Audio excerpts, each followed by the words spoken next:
बिस्मिल्लाहिर्रहमानिर्रहीम। अस्सलाम वालेकुम। बरसों बीत गई सुनते हुए कि हमारा वतन अजीज़ पाकिस्तान एक नाजुक दौर से गुजर रहा है। दौर नाजुक नहीं होता या दौर नाजुक नहीं होता, उसको बनाया जाता है। उसको बनाने वाले कौन होते हैं? हमारे मुक़्तदर हल्के हम बहैसियत कौम और हमारे इदारे, जो मिल के जिनको एक कौम होना चाहिए। जब हम सही काम नहीं करते तो जो वतन अजीज़ है वो नाजुक दौर से गुजरता रहता है।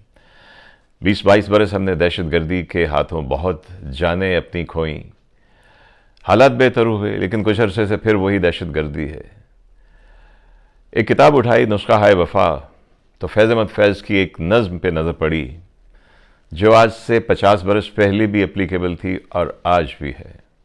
सोचा आपसे शेयर करता हूँ। हम तो मजबूर वफा हैं, तुझको कितनों का लहू चाहिए ए अर्ज़ वतन, जो तेरे आर्ज़े बेरंग को गुलनार करें। कितनी आहों से कलेजा तेरा ठंडा होगा, कितने आंसू तेरे सहराओं को गुलजार करें।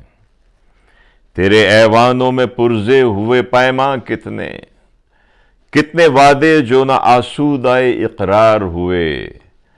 कितनी आंखों को नजर खा गई बदखाहों की, ख्वाब कितने तेरी शाहराहों में संगसार हुए। वलाकशान मोहब्बत पे जो हुआ सो हुआ, जो मुझ पे गुजरी मत उससे कहो हुआ सो हुआ। मबादा हो कोई जालिम तेरा गरेबा गिर, लहू के दाग तो दामन से धो हुआ सो हुआ। हम तो मजबूर वफा हैं मगर ए जाने जहां, अपने उश्शाक से ऐसे भी कोई करता है।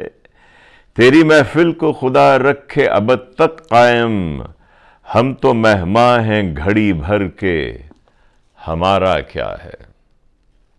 खुदारा पाकिस्तान का सोचिए, पाकिस्तान है तो हम हैं।